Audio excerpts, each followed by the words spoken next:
Welcome back to another episode of Excuse My Grandma. It's Kim and my co-host. Grandma Gail.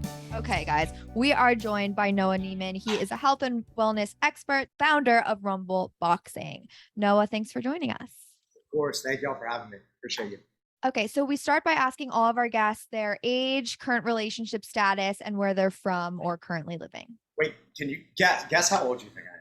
I'm just curious. I would say he's 32, 31, 32. I should know this because I did the research, but I actually don't have the info. So I'm going to guess 37. Well, you have a lot of muscles, that's for sure. For our audience, he's very handsome and he's very muscular. Thank you. All right, so give us the age. 38. Oh, you I'm were so closer. good. You are You're good. good. So You are good. good. Yeah, I my brother actually just got married, and part of my best man speech is I show my brother off to everybody. He's like, I love him to death, and I show him off, but every time people are like, "Yo, so who's the younger brother?" And he's like, much younger than me. Yeah. He like just turned 30, so when he hears that, he's Oh. like. So obviously during the best man speech, I had to make fun of him for that. So people usually think that you're the younger brother. Yeah, of course. Yeah, I mean that's. Or Listen, maybe he's more this immature. He might be more immature. That's true. I think it was mainly an aesthetic thing. I mean, listen, the health and wellness thing works. Uh-huh. I mean, I know people that are my age that, you know, are look like they're a lot older. So you know, your body Yeah, is that's a interesting. product of what you do to it, Yeah. internally and externally. Grandma, do you feel like your friends who work out look younger? Well, they probably feel better. I don't know But if they looks wise. look wise. After a certain age, everybody looks old. but I think basically they feel better. They feel better about themselves, and that's more important. I mean, you know, it doesn't necessarily have to be the extensive workout that Noah does Mhm. for an older person, but just Oh. to get moving. I mean, moving is very important for everybody. Mhm. Yeah, I fully agree. And actually, that's the ethos of our gym in general. Like our point of differentiation, obviously, besides just the execution of it, the aesthetics of it, like our community, is we always came out. You know, a lot of other gyms are like, you'll burn this many calories. You're gonna look like, you know, Jessica Alba. You're gonna look like a rock star. And like we were just like, that's cool, I guess. But like, we just want to feel good. We just want to have a good time. We want to move our bodies because that's how we show the world that we're grateful that we can even move our bodies anymore. And Exactly. that was really like the core philosophy of Rumble starting out. It was never about an aesthetic or a look. And that ties back to like when I started training when I was younger. I started training at 12 years old. And, you know, I just told you I was 38. So 12 years old, football and lifting. And I was out of shape as a kid, like earlier, like younger years. And I always felt like my body was a prison. I had a lot of behavioral problems, ADHD. I had oppositional defiant disorder, diagnosed with that. And the thing that really helped me was training, was structure of football, was the strength training that coupled it. And then ultimately, which was really my saving grace, like multiple times, was jujitsu, martial arts, and then boxing. And then so I built a whole, you know, international brand around that. Right. Terrific. So how did you first get involved with Rumble? That was back in 2017 that it was founded? Yeah. Sorry, Grandma, I got a lot of tattoos. That- Well- Is that what you're everybody- staring at? Everybody has tattoos. No, I'm Thank not. I you. wasn't really Thank saying. I you. was spacing out and listening to him. My grandma unfortunately passed away, but I feel like she's up there like, She's watching you. oh, I know. She's Actually, very the proud, first, and she's very proud. I hope so. Honestly, well, I'll give you another story, but that's why I work so hard. Right. It's a full circle moment about making my family proud. But Rumble started, the whole point was at 1917, January 9, 2017. We started in Chelsea. I'm the founder, co-founder. So my good friend, and we have like a wild history together. I went to Hofstra, and Eugene Rem is my business partner in this. He owns Catch. I'm sure you've been to Catch Right. restaurants. Yeah. Just Oh my a gosh, really- that's grandma's favorite Used- pancakes in the world. It's Or the French best. toast brunch. I'm gonna French take you to toast. Catch It's brunch. French toast. I'm going to take you to That's the Catch best brunch. It is the best. You got it. Yeah, me and you, though. Just me and you. I don't I'm know. not invited. No, Oh, you- take Kimmy. Take Kimmy too. Kimmy can come. Well, if you like me during this interview, I'll take both of you. Okay. So so Eugene and I actually, when I was in college, I went to Hofstra. He's a little older than me, but he had this house that he bought with some of his friends so that he could rent it out to people Mhm. for off-campus housing.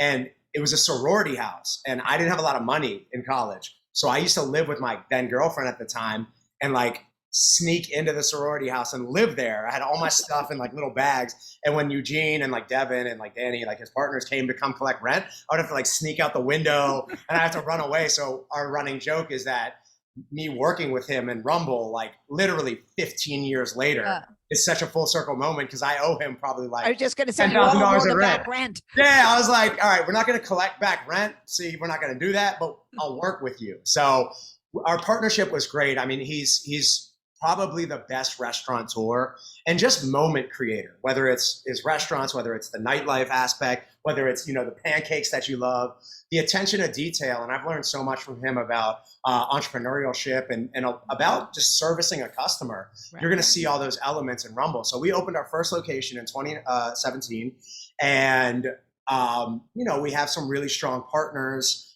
you know, Jason Derulo, one of my really close friends, you know, so when you have Jason on video talking about it, it helps promote the business. So with that being said, we opened up pretty relatively quickly, 14 locations, pandemic included over the past couple of years. And we just sold to this company called Exponential. We sold our IP. So I still own the corporate, we still own the corporate.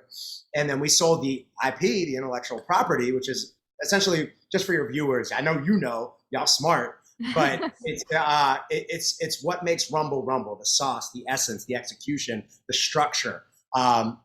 You know, the logo also that I've tatted, that little logo. So a company bought that and they sold over 300 franchises already. Oh, wow. So Australia's open and Alaska and Arizona and Florida's coming and Japan is coming. So Terrific. to see this little, you know, baby grow and be able to impact so many communities across the world is just insane. It's just like such a. And no, is it demographic? Is it women, men? Yeah. Both. Mainly women. No, so Mostly mainly women women. actually. Mostly So women. it's a group fitness facility. So we train boxing and strength training all in like one breath. So one 45-minute class. You're going to get boxing. You're going to get the combos. You're going to get punching. You're going to get beautiful projections which show you what you're doing, so you're not confused, and I'll walk you through everything in case there's a lot going on. We got the lights and the music and the artwork and It's all the scene. The atmosphere is super conducive to softening boxing while still being super respectful. Because, you know, I have a fight coming up in 2 months. So like I was at a Real fight, a legitimate fight, a real fight. A boxing fight. Yeah, well, I understand that. I understand. No, not like a street fight. Like I'll meet you in 2 I'll months in take the it parking lot. No, it's actually for charity for Haymakers. So if you guys want to support, it's for cancer research. So my father was diagnosed with stage 3 colon cancer and survived because he's a badass and he's tough. And the person I'm fighting, who's actually from a rival gym, his father unfortunately passed away from cancer. So we're gonna punch each other in the face for a good cause. So it's a sanctioned fight though. So yeah, I have a question about that actually. Like, would you enjoy boxing if you're not an aggressive person? No, I mean, look, you're ready. Grandma Gail is ready. She's throwing the Don't do it. Don't punch that one. I like that. Yeah, the thing about movement, as Grandma Gail said, it's empowering to just move your body. So at every level, I don't care if, you know, you're a 6-year-old or you're 80 years old, balling up your fists and training one of your oldest primordial kind of instincts, which is fight or flight. Like we have those ingrained no matter what. That's just biology. It just is what it is. Yeah. So to be able to train, it's empowering for everybody, but our demographic is in group fitness in general, it's about 70% women. Oh, so, you know, if we have a 60-person class, best believe that like 45, 50 like are going to be women. We skew a little higher, like 74, 75. But yeah, it's what we really wanted to do was make it for everybody. Right. Guy, girl, whatever you identify, trans, gay, straight, black, white, like anything in between. Our brand has always been about just being there for everyone.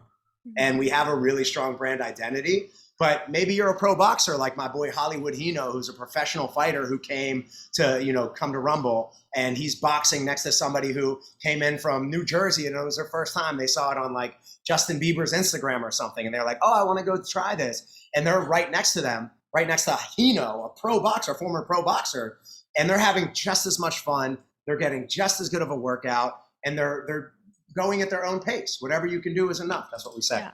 Why do you think so many celebrities are attracted to boxing in general? And also, I know, like, as you said, Bieber and Kendall Jenner and all these people who have been to Rumble. Yeah, well, like I said, our investor base is really cool. So Mhm. shout out to Scooter Braun, who manages Beaver. Great friend. So yeah. So Sylvester Stallone, who is one of our investors. So we had a really big target on our back because we had a lot of powerful, really influential people that were involved in our brand early on. It was So great. we looked at that as not like, oh, we're too big to fail. We have Bieber talking about us. It was like, no, if they're going to put our name in their mouths, then we have to over execute. We have to bust our booties to make sure that the experience for the customer is on par with what they expect, with not even just meet their expectations, but exceed it. It's very grateful. It's not what you do, it's how you do it and who you do it with, more importantly. Which is why the podcast is so successful. Like individually, you guys wouldn't be as strong, but together, you guys, Individually, we're losers. We're losers. Together. Same with me. Together we're strong. No, I'm the same. I ain't shit without my homies, as Tupac said. Sorry. You obviously are on the business side of things, but you also teach classes. What's your experience kind of as an instructor? And also, I know a lot of the times with these group workout classes, there's like not groupies, but it can get like a cult following depending on the Yeah, you've instructor. done a few of those. Yeah. So like, what is Got a your little experience with instructor that? crush? Yeah. Like people actually do most of I'm your, saying to you. oh, Who- do I? No, all of the guys I go to are gay. So, Exactly. so You still have a no. crush on them. They just probably won't crush on you I don't back. think Yeah. So It'd be a one-way street I think crush. they have a crush on me. yeah, they love you. They Oh, love you. love the So grandma. no. Gays and but- the grandmas go hand in hand. I watch. Yeah, no, she comes and she just watches. I just watch Hey. it. I want to make sure she's never mind. doing it right. I thought we were going to a dark place with Grandma Gail. No, I'm not ready for all Workout that. classes. We're good. Workout. I got you. Yeah, listen, teaching, especially in the big cities, New York City, LA, it's really interesting because you have such a unique collection of personalities that you have to instantly try to connect with. So I think honestly, the most rewarding and enriching and the thing that probably drove me to develop myself and my personality to where I'm at right now is seeing all these different people and having to find at least that quick moment of just like, all right, we're in this together. Let me give you some eye contact. Let me kind of feel like what your energy is about. So, that really helped me in how I treat everybody and how I engage with everyone. So yeah, it's definitely unique when, you could be training, the high-powered hedge fund man or woman, and then right next to that is the new student that's up and coming. Right next to that is the pro boxer. So it's like, a true melting pot, and you become so in tune with how unique people are Mhm. and how unique people's personalities are that sometimes when you're walking down the street, you're just kind of tuned out, but you can't do that when you're teaching. It really grounds you. So there's like a few things that really have helped me. And actually, when I started teaching, I was going through a really like bad, depressive, kind of destructive phase leading into that. And like teaching people and getting outside of myself and having to give instead of just focusing on like what's coming in really changed my whole life, to be honest, and my whole perspective on just human interaction. Yeah. Can you talk a little bit more about like your journey? Because I know you weren't always in fitness. And I feel like it's really inspiring for people who kind of want to shift in any way in their life, who's kind of going through something. So I was an accountant. I got my degree from Hofstra, got a great job at an accounting firm, and was doing like the thing that like I thought I should be doing. Like Right. that's the thing. You got to get a job Traditional. out of You were college. traditional. Yeah, my dad's a lawyer. My mom's a successful real estate agent. My dad went to Harvard. I mean, how dare he go to Harvard? What an ass. Her husband went, so Yeah. you Oh, got it. God bless. It's I went to good. Hofstra, which we call the Harvard All of right, I went to Syracuse, so yeah, we're All right, on the Hot same Seat, New boat. York. Let's go. We're all New Yorkers, So- and she went to Cornell, so we're all in New York State. Oh, yeah, but But she's the Ivy. She's an Ivy girl. I'll just Yeah, you have an Ivy air about you. Mhm. Yeah, so I was in accounting, and actually, to be honest, I mean, I was miserable. Let me start there. I would like go to the bathroom and I would call my mom, like any good Jewish boy does, and I'm like, Yeah. Mom, this can't be it, because I've always had this kind of energy, this kind of boundless energy, It and I was was the like, wrong field for you. yeah, it just wasn't right, but it's what I thought like societally I had to do. Like I had to be a businessman. Like that's how I would be respected. And so what happened is after I left that, I actually got into nightlife in New York City, where I I would throw parties. So a bunch of my friends would come. I'd hire a bunch of promoters. I'd hire DJs. I was like hiring Steve Aoki before he was Aoki. And this was like in the heyday of New York City nightlife. So I know who that is. You shook your head like yes. Yeah, like Snoop Dogg. Like I was hiring like Snoop Dogg. All right, so I knew Snoop that Dogg anyway. to come and like play these parties.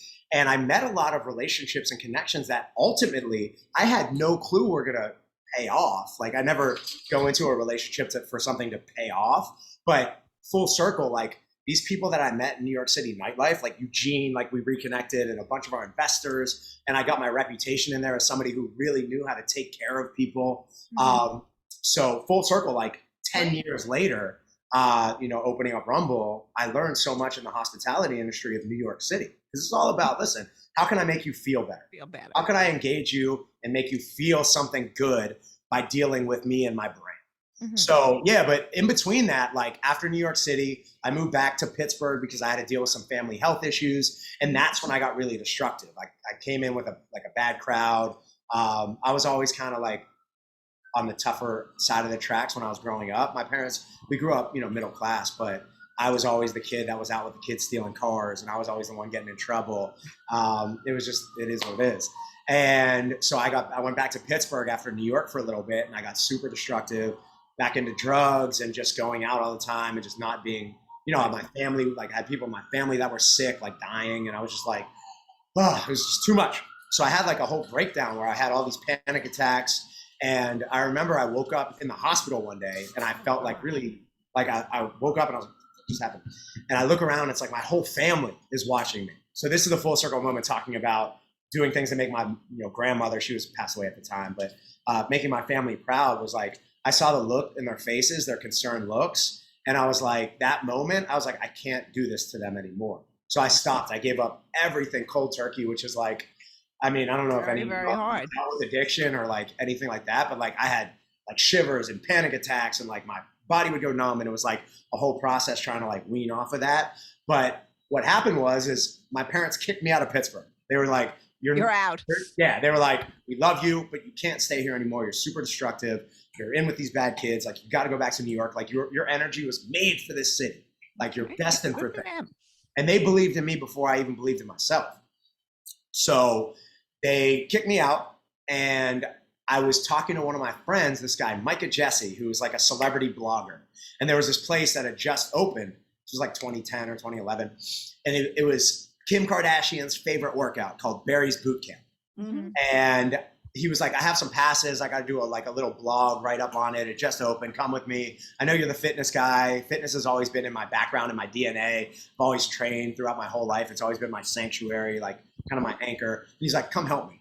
And so I went, and I almost didn't go, but I ended up taking a class with the owner, this guy, Joey Gonzalez. And we struck up a conversation after. He was like, dude, I don't know what you do, but like, you got a little energy about you. You got a little look. Like, do you want to do this? And I was like, yeah. I was like, I do. So I went through all the courses. I went through everything. And like, they gave me one class Monday night at 9 p.m.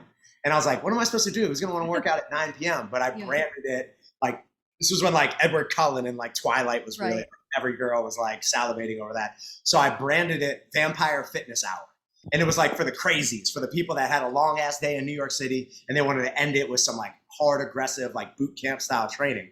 And so that one class ended up turning into like 15, 25 classes a week, selling them all out, getting write-ups in like Times and GQ and Vanity Fair and Harper's Bazaar and Elle and Esquire. And like, they're writing about this like trainer, this new trainer on the scene that's like making a big splash. So like, it was one of those things that my whole life and where my career is at was a series of like fortunate events, like rooted in misfortune, if that makes sense. Because like your failures, like probably more so than your successes, become the path.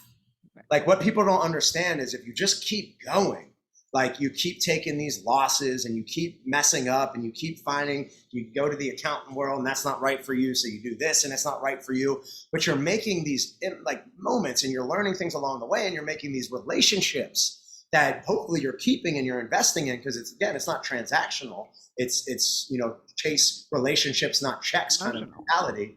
So all of your missteps are actually giving you the path to your ultimate passion and happiness. And that's what I think is a big kind of misstep from people in my community, is like, no days off, like no failure, like you better, like if you're failing, it's your fault. And it's like, no, like there's societal things, there's socioeconomic, there's, there's Lots of reasons in this a world lot to of fail reasons, now. and that's not an excuse, because I know Right. people that overcome crazy things to be super successful and happy. Right. More important than that. But I think that like taking steps back and taking breaths and assessing situations, Pivoting. and what's more important for a boxer than being able to pivot out of the way?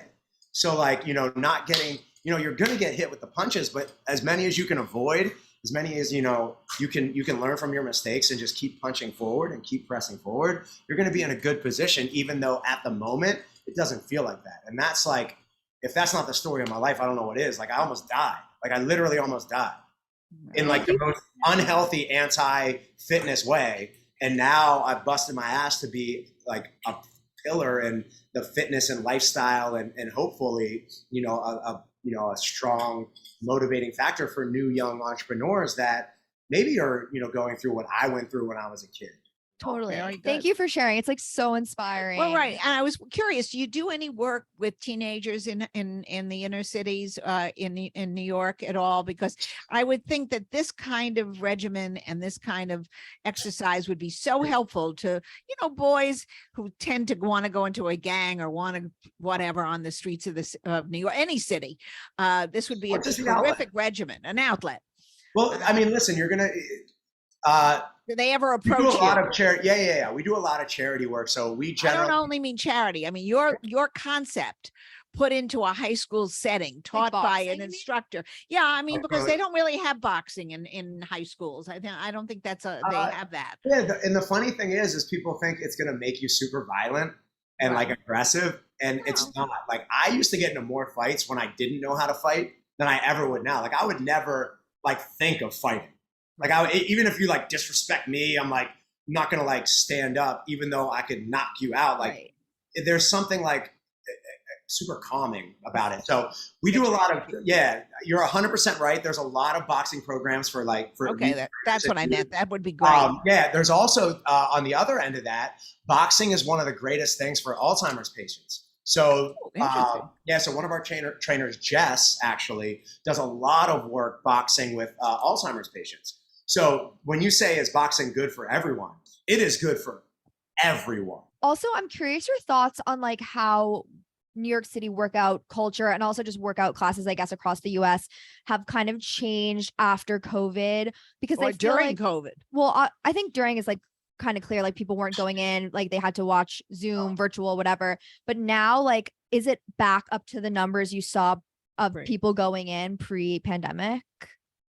I'll speak to myself and I'll speak to the industry. Yes, our numbers are we shot pretty much right back up. Yeah. As regulations started to lift, our customer was engaged through us throughout the pandemic because we did a ton of Zooms and IG Lives. And I'm so proud of the crew because we launched a whole new business in the middle of a pandemic with Rumble Television.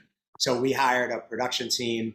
Terrific. That's awesome. Yeah, so we hired a whole production team. We got a rental space on Mott Street, and we filmed these live workouts 6, 7, sometimes 8 times a day for our customer. So when the pandemic was over, when the regulations were lifted and we could open up again to full capacity, our customer came back because they didn't really go anywhere. Right. But with that being said, a lot of small businesses, a lot of gyms, a lot of restaurants, a lot of mom and pop stores, especially in New York City, like I live in Gone. are gone. Yeah. You don't, there's no business plan that says you're going to be making X amount of revenue. You're making a lot of business decisions based on this. And then the next day the rug gets Everything is shut down. pulled at you and you have zero revenue. Mm-hmm. So the fact that we're even still breathing is, a blessing. And it's a testament to our community coming back. Now I'm always happy with where I'm at, but I'm always hungry. So I'm excited to grow these numbers even more now that, again, people are coming back to like a normal routine. We just started seeing normalcy literally in New York City. And I told you, I'm like big on picking up on energy and like people.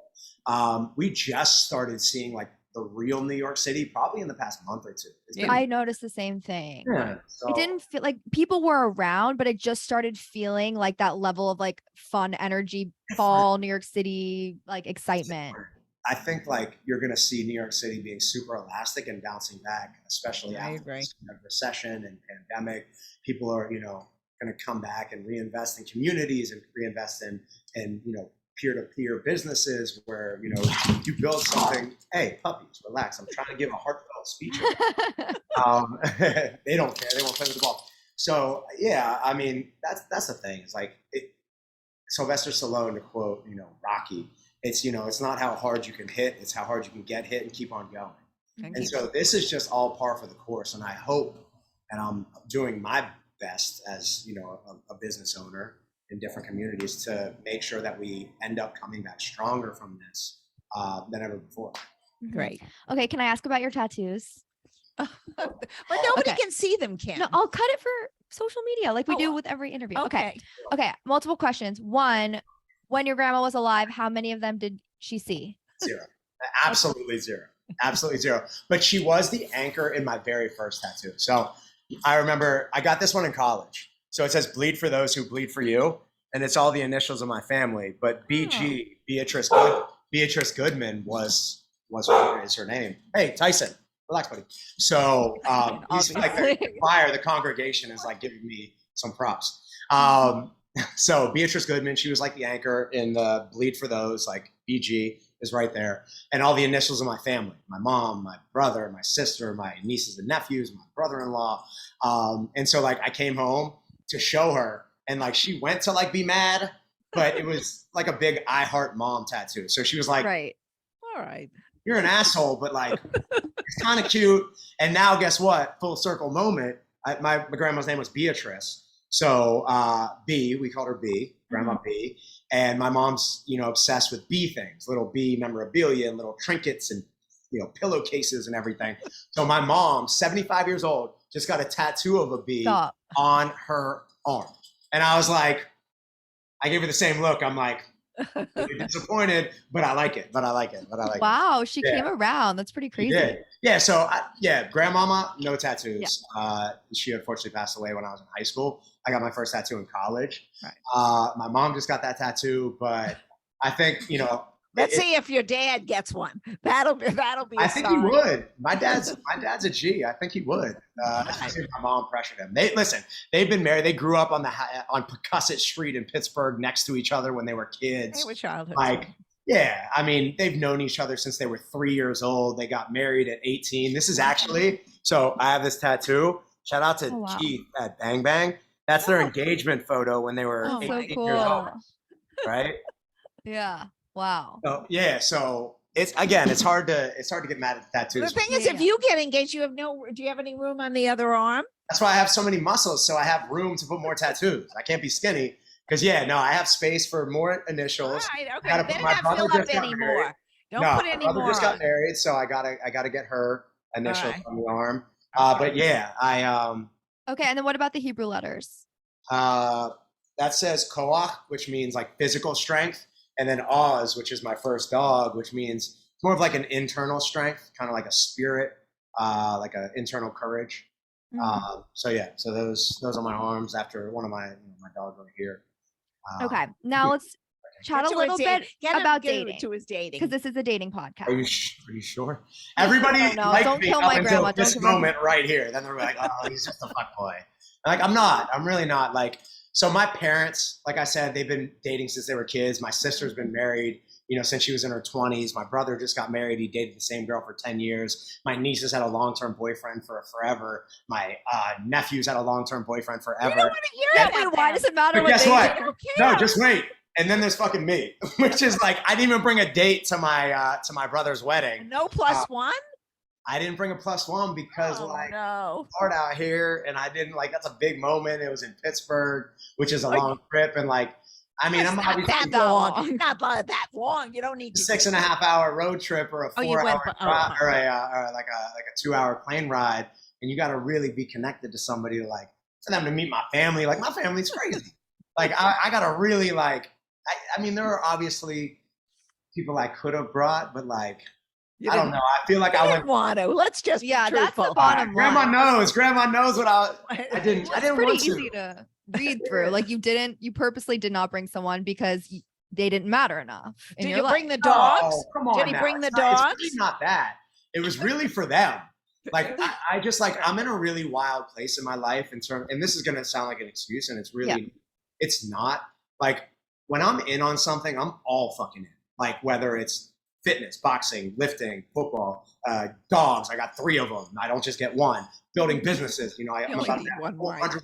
I'm in. Like I'm in it. And right now, like I'm all over the place. I'm traveling all the time. I have like these podcasts and shows and like publicity and marketing and press tours. So like I know that I couldn't give a woman the energy and attention and affection. Oh my God, he is like so prime in our podcast. I would say there's always room for a relationship. Wait, can I I? get it, but president of the United States. I know you're right in a traditional structure, but the way that my life is set up right now, it makes it really hard. Like I haven't been in New York for more than 7 days in 3 months.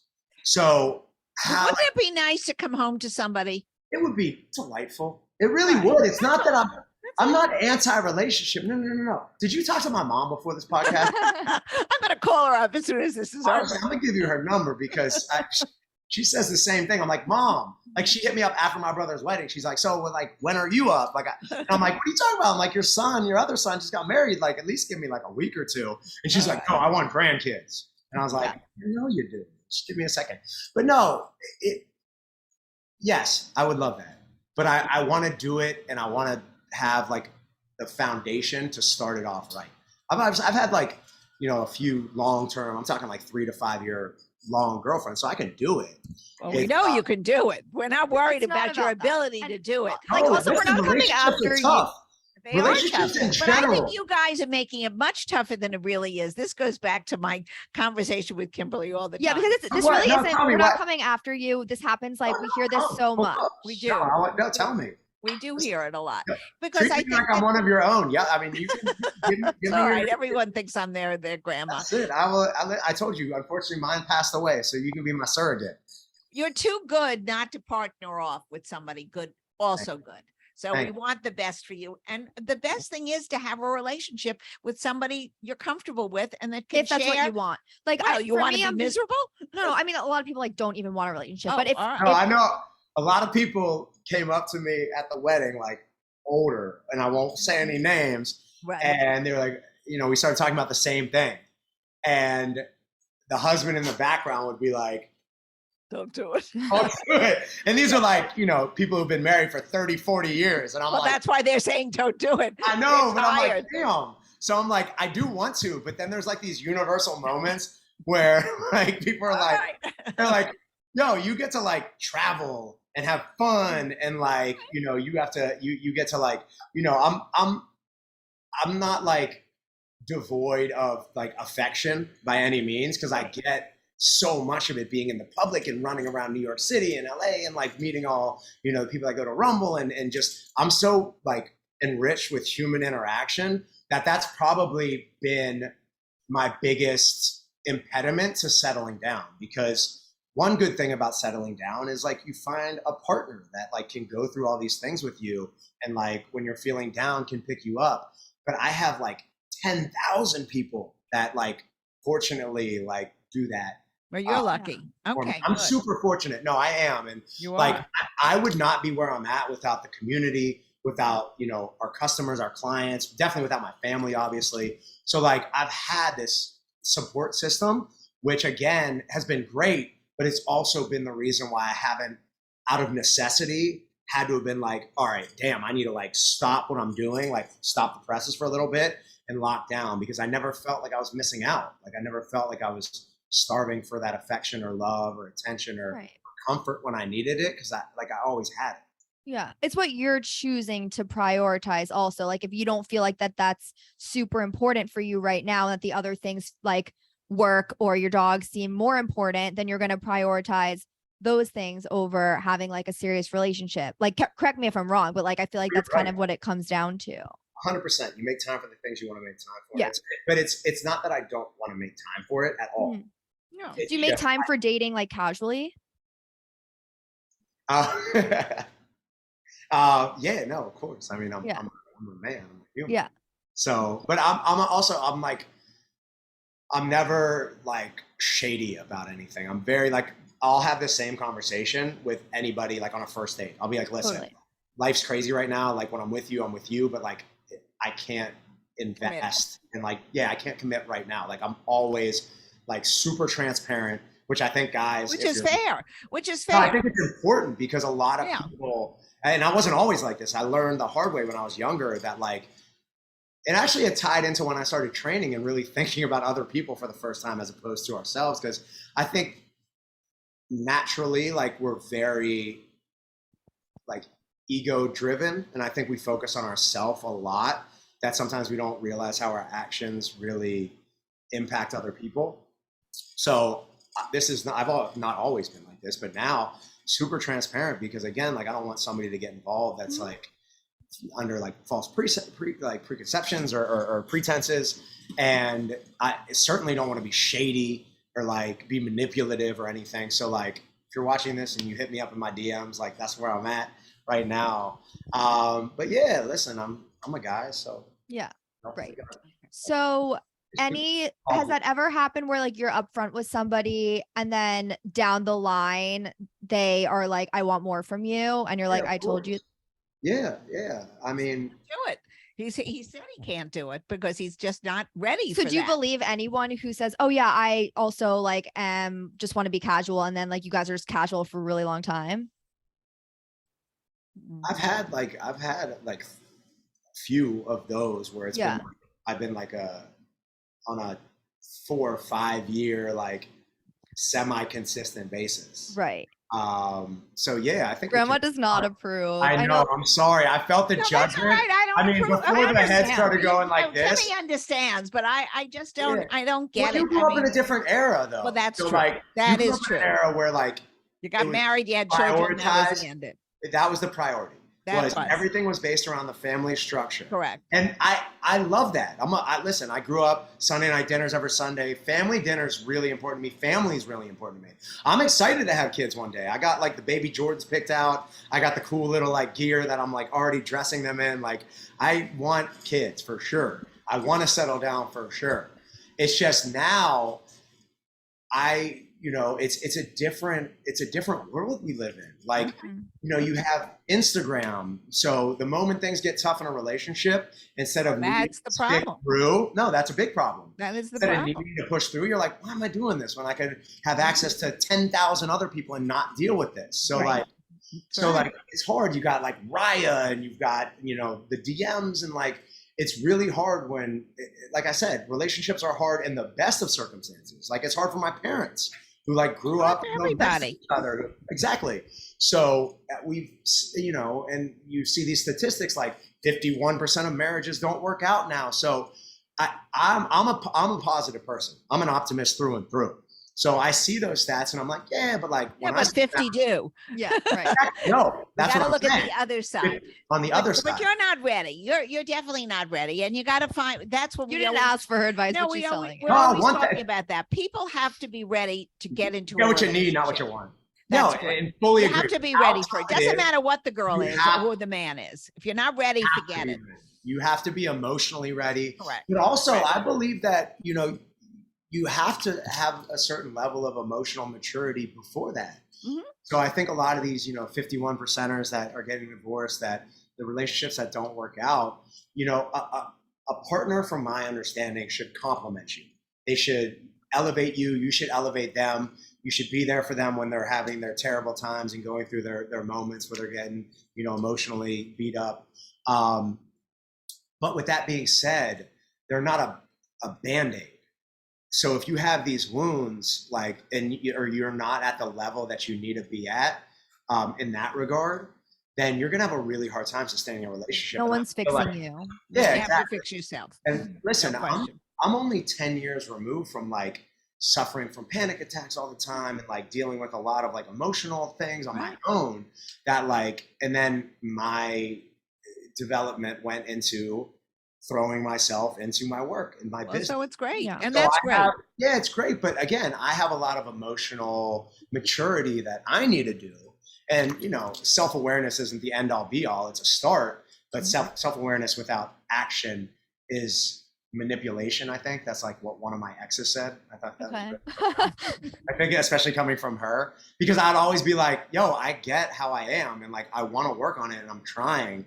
And she's like, self-awareness without action is manipulation. And I'm like, but I'm not purposely, like, I'm not trying to be manipulative. I just like, I'm not emotionally where Not I'm able to do it. Exactly. To be in this strong relationship. Like I still got shit I got to work on, you know, myself. Mhm. So Absolutely. That's so interesting. I'm gonna use that, I think. So thanks to your ex. shout out to Christina Ewing. Yeah. Yeah, I'll give her full name. She's a great girl. She Okay. blocked me on Instagram. So So she'll never see it anyway, unless she you follows can me. tell her- One more dog question. Has having a dog ever helped you get a girl?